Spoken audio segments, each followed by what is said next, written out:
At Cabana, we understand the struggles of working in healthcare. Whether it's loss, coworker challenges, or trouble balancing work and home, we're here. And so are 85,000 peers from hospitals and health systems all across the country. Connect with others who have been there. Join our live, daily group classes for support and growth. Because finding someone who gets what you're going through shouldn't be its own struggle. Learn more at www.mycabana.health. Welcome back to You're Always Fine, a space to show up for yourself and embrace the mess that lives underneath because, let's be real, it's exhausting always being fine. So grab your headphones and allow yourself to listen, laugh, and even cry because you are not alone and we aren't always fine. And that's okay.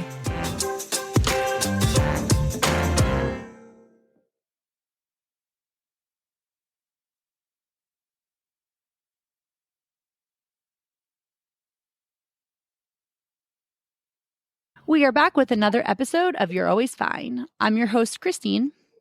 And I'm Lauren. Okay, so today's episode is all about grief, but not the grief that comes from literal deaths, the kind that we don't really always talk about, the unconventional deaths. I'm ready to jump right into this one, Lauren. Yes, let's get those jazz funerals started. Okay, I have to ask, what is a jazz funeral before we dive in? So, in New Orleans, when they have like a processional, it's called a jazz funeral. And it's like the really like colorful, it's almost kind of like, seems like a celebration, or it's their way or a way there that they have a funeral procession. And I think it's kind of cool because it's something different. I'm not used to seeing that. I'm used to seeing like the processional of cars and like the hearse, So this one, it's like there's dancing, there's like the family members are gathered around, there's like a band, like a jazz band, like playing, walking like down the street. I don't know that it's for every funeral, but like that is a thing there. So funny. We just, at the time of this recording, we actually just got back from a retreat, a work retreat in New Orleans. We must have missed the jazz funeral, but when we were creating this outline, I know that there were so many things that we could have talked about and so many names that we could have used. But what I loved most about unconventional deaths as a term was that it really spotlighted for me the gravity of what someone is experiencing with the word death, while also kind of nodding to it being more than just one type of death. So for me, I define unconventional deaths as all the deaths that occur in life that aren't end of life, but maybe the end of something or the transition of what we have known into something that we have yet to know. I don't know, Lauren. Yeah. Can you go ahead and give us some examples of unconventional deaths? Sure. I mean, so things like kids leaving the nest, if they're going away to college for the first time and you're finding yourself like losing that status quo, loss of who you were before you became a parent. I have some friends that struggle with this, the loss of a job, the ending of a relationship, the loss of a different version of yourself, the loss of friends after a breakup, the loss of a lifestyle, the loss of your health, or maybe you're just missing a different version of yourself. It could also be a death of a dream. Like sometimes when you just really try to fit that square peg into a round hole and it just still doesn't work out, like that's a death of a dream, and I will say this though, because I know there's a lot of connotation that gets drummed up around death because of its finality. But I will say that sometimes you're not ready to let things or people go just yet. And I would liken this to a quote, near death, end quote, experience. So sometimes that maybe just looks like taking a pause or a step back from a situation to reevaluate if this needs a freaking Vikings funeral or a renewed commitment. I think that That's an interesting point, because growing up, at least for me, grief and death, they were very like specifically reserved for physically losing someone, like a literal death. Like even in grad school, I remember learning the grief process in my death and dying class, and there was a very specific path. You know, it's the 5 stages of grief, and you went through them 1 through 5. And I think we've evolved a little bit from that. Maybe we'll have to ask Busy when she takes death and dying to see if the curriculum is still the same, because I think grief is not linear.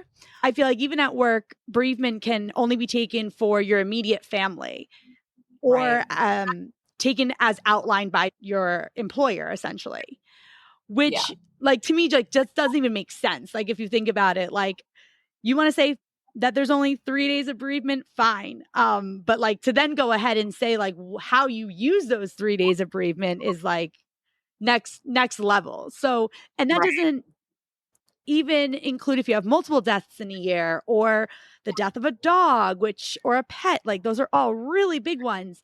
And then furthermore out, you know, this concept that we're talking about today, which is these unconventional deaths that really don't allow you to be at 100% because you need to take a second. And I don't know, I feel like all of these are subtle messages that teaches us like not to honor these feelings or not to honor these experiences. I don't know.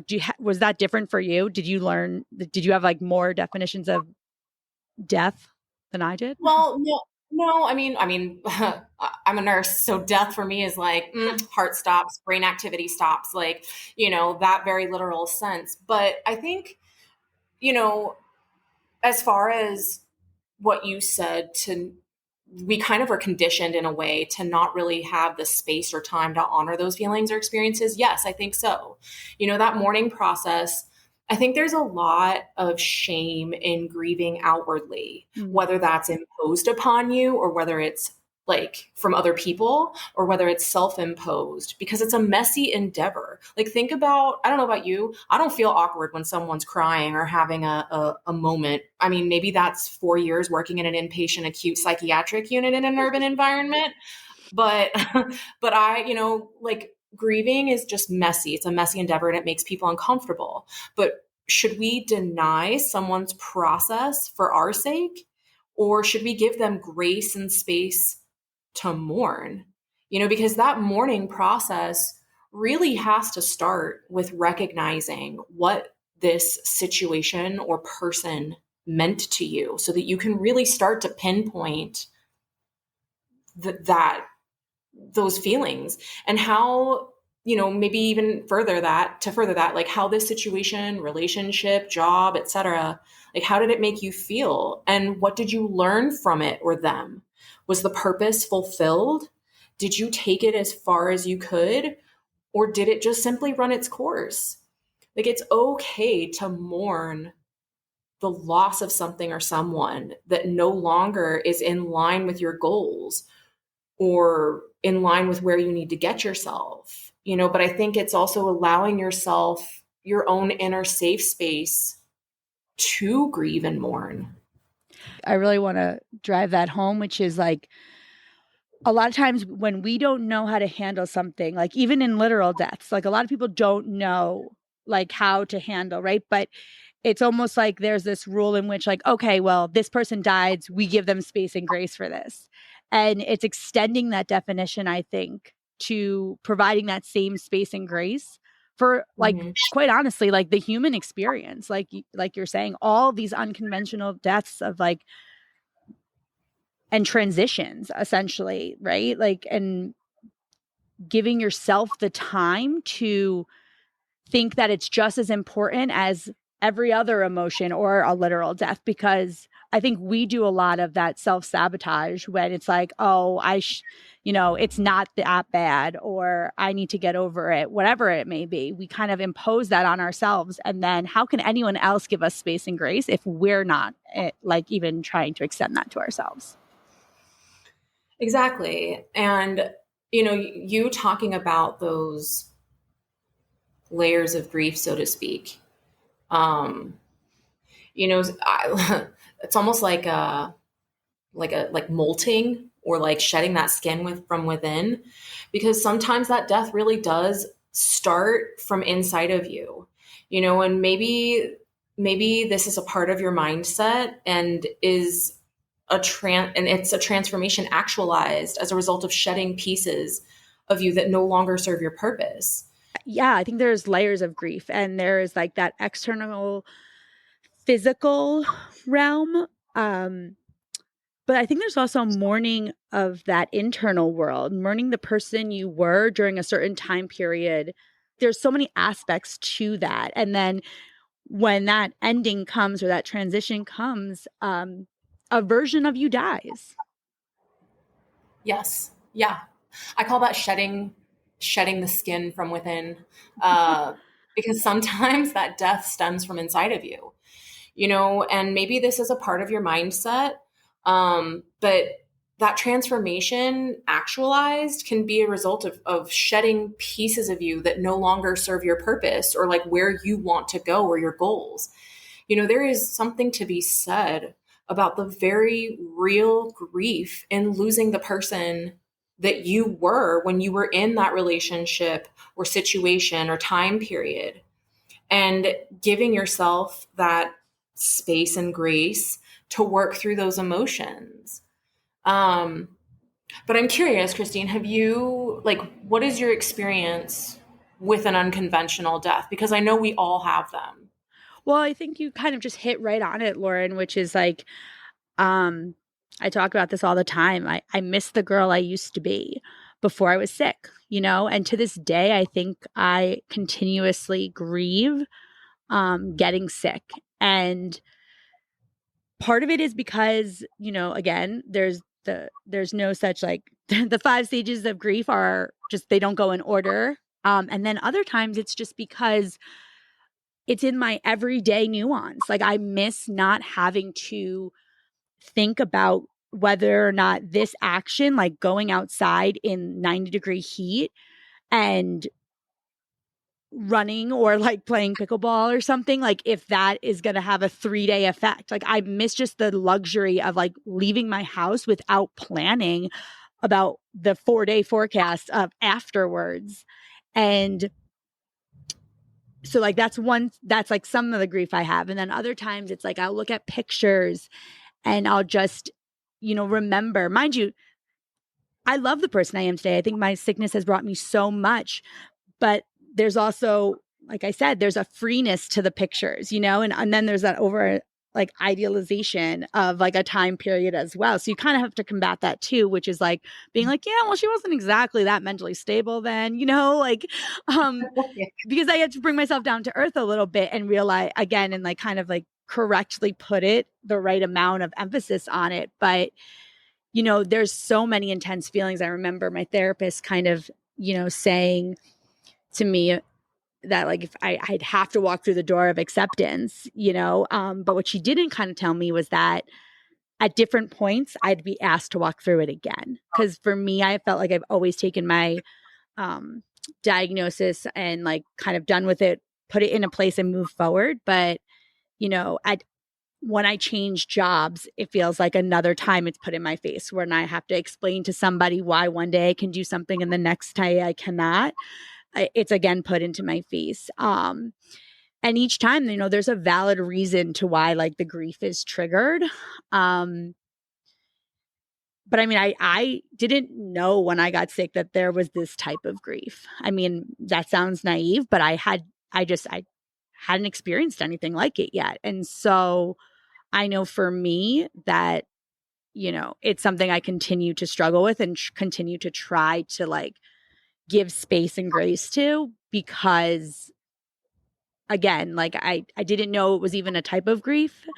And then when it came to light, I again was ill prepared, I guess, because I didn't realize that it was be one that I continuously kind of came back to. So I feel like that whole like shedding from within and all that internal work you're talking about is the battle like I've been on since that. And like I said, I mean, I can bring up a bunch of breakups as well, but like that's the one that's like most forthright in my mind. But Lauren, I know you also went through a really, significant change recently. So I don't know, walk us through kind of that experience. Oh man, I did. So I have joked that 2023 has been the year of me. And when I say me, like, yeah, there's some good stuff that happened, but holy cow, did I weather through some shitstorms with my castaway raft. And I'm still here with my like tattered little sail, but I experienced two very significant unconventional deaths. The first one being my divorce. I was married to my ex-partner for 7 years, have known him for 8. And, I was at that near-death experience phase like 3 years ago where I thought, I want to get off this crazy train, but I wasn't ready. I wasn't ready, And so the universe just basically said, well, I've got to shake things up. Otherwise you won't move, And so it all came crashing down. I'm happy to say that we are still amicable. There is an obvious distance between us, but it was a peaceful passing, honestly. But don't let that fool you to think that I'm standing here today, like sounding the way I sound, because I had to go through it. I had to mourn the loss of the woman that I was in that relationship. That was not me. That was not who Lauren really was. So then I just felt like I was living a lie. The death of a dream, I'm a child of a twice I was divorced just going to ask that is this exact question. Yes. Was like, did you experience, I feel like with these unconventional deaths, there's it's layered, but one of them being, once right, you have like it's not a scarlet A, but once you have a divorce, right? Like it's like you can't go back and like rewrite that part, nor should you, but it's still like for a lot of people is a big thing. And also, I'm curious to know too about like communication patterns. Like there's a comfort that comes whether they're great patterns or not great patterns. Like there's that person that you can always text, and it sounds silly, but like that is a really big, huge transition too.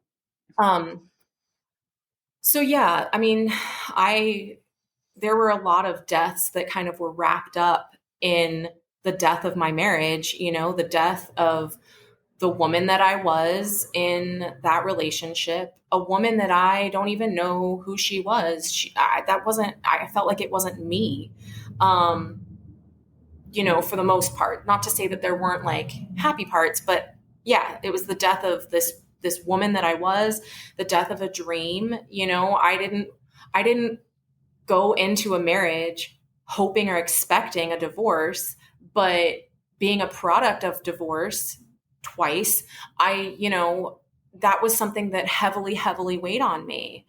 So I'm still going through that grieving process. It's a lot easier now. It's not linear.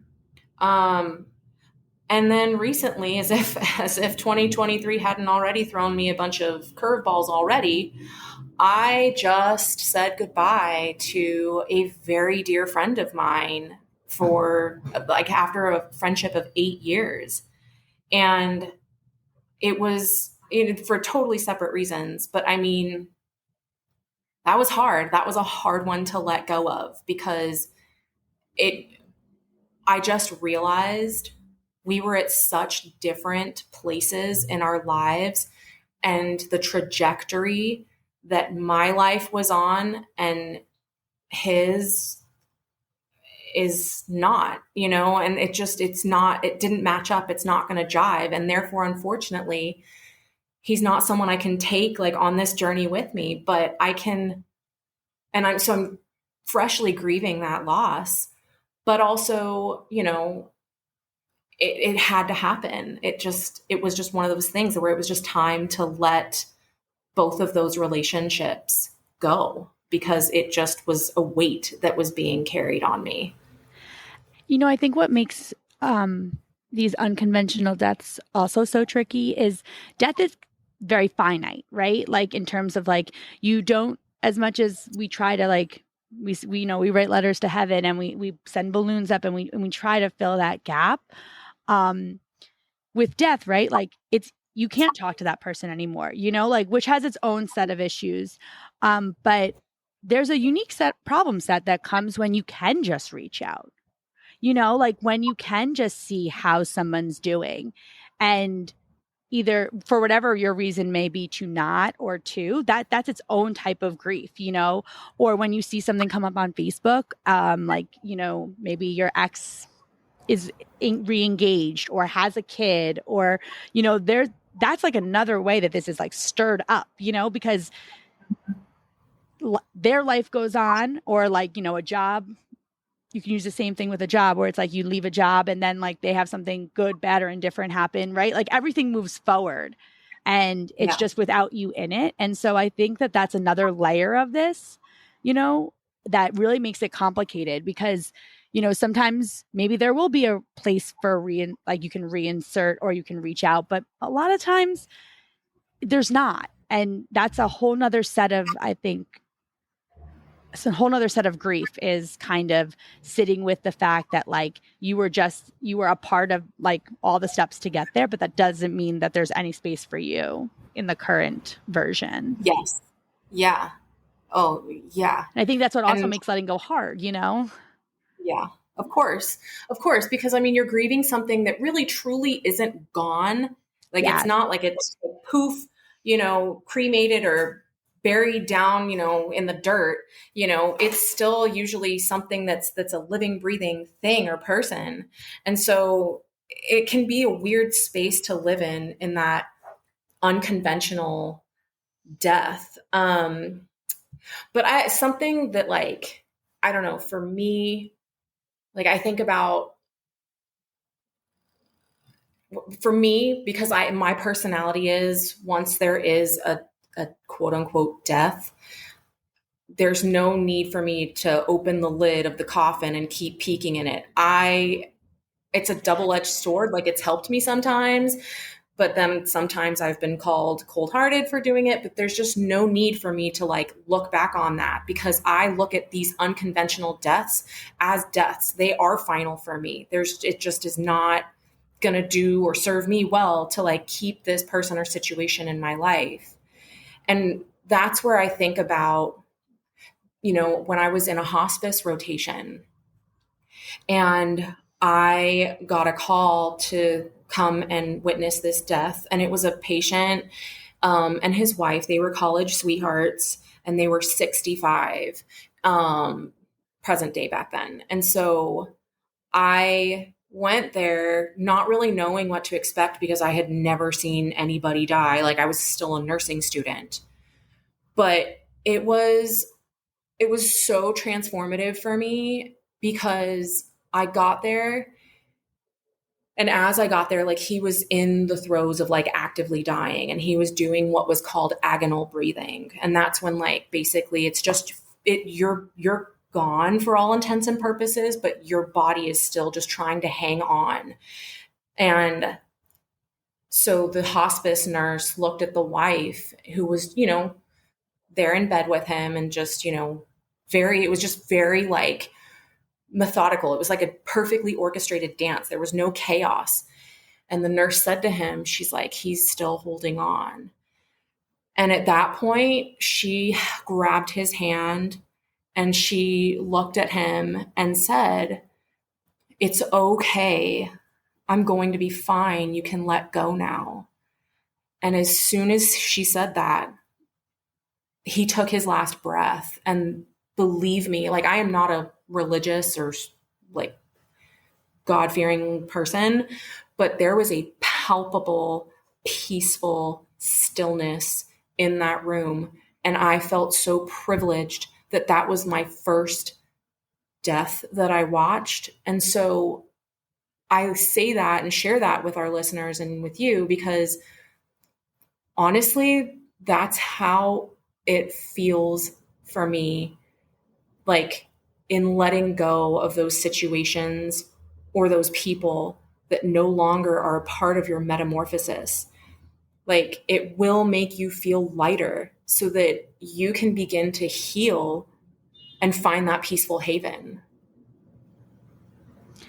I like the idea that like we can create a peaceful transition for ourselves, because I think there's an honoring and a processing that comes with that. And even if it's not something necessarily that like we have taken the active action on, you know, like if you have gotten fired, or if you're being pushed into maybe ending a relationship that you didn't end or whatever. I like the idea that no matter what the situation is, that you can create like a peaceful transition for you. Like you're in control of that. I like that. Yeah. I mean, there are so many great ways I think you can do that. But Lauren, before we started recording, you had one that I just like absolutely loved. And I was wondering if you can share your kind of tool, especially I think this tool is really great for either like the prepping of, or maybe if it's one that you didn't expect or see coming. Can you tell our listeners a little about that? Yeah. So just a quick phrase, you know, a eulogy, vigil, or burn after reading. And what I mean by that is analyzing this unconventional death, you know, and in that process of recognizing what it meant to you, you know, what does it need for what do you need? Keyword being there, you. What do you need to like start that process of grieving? Is it, you know, a reflection? Is it writing letters to this person or this situation, having discourse with yourself or with trusted peers or loved ones? Things like that, so that you can help the process along in letting go so that you can get closure. You know, sometimes it's cathartic to like, you know, write that letter or write that eulogy or set a vigil, you know, but if it's a letter, especially, like I've definitely done this where like I've written something that was just like angry to just get it off of my chest, and I've burnt it, and watching the flames like safely. I'm not out like setting fires. I'm not an arson. But you know, like I've burnt it, and just watching it consume those words and those feelings, like it feels like my healing like rises from those ashes. Or sometimes if I need to be a little more patient, you know, am I setting that vigil and just giving it like a remembrance, you know, but it's all about you and getting your closure and what you need, because this isn't about anyone else other than the timeline that you move through. Yeah, I want to underscore a few times like closure is something that you can give to yourself, which I think is something we often forget. So Yes. be honest with yourself about what you need in these unconventional deaths, and then give yourself the space and the grace to heal and transform. Absolutely. 100%. If you enjoyed this episode, please take a moment to subscribe and leave a review. It means the world to us. Until next time, mind your health. Seriously, you're fine. You're fine because you have the power to access your place of peace anytime you need it. However, if you get stuck, we're right at the palm of your hand to help. Check out our show notes for this week's source list, recommended content, and Cabana live group schedule. We'll catch you next week for a brand new episode of You're Always Fine. The team at Cabana has found your reset button. The answer? Cabana Pods. Acoustic, soundproof booths with immersive micro vacations proven to boost your mood in just 5 minutes. To learn more about Cabana Pods, visit www.evenhealth.com/pods.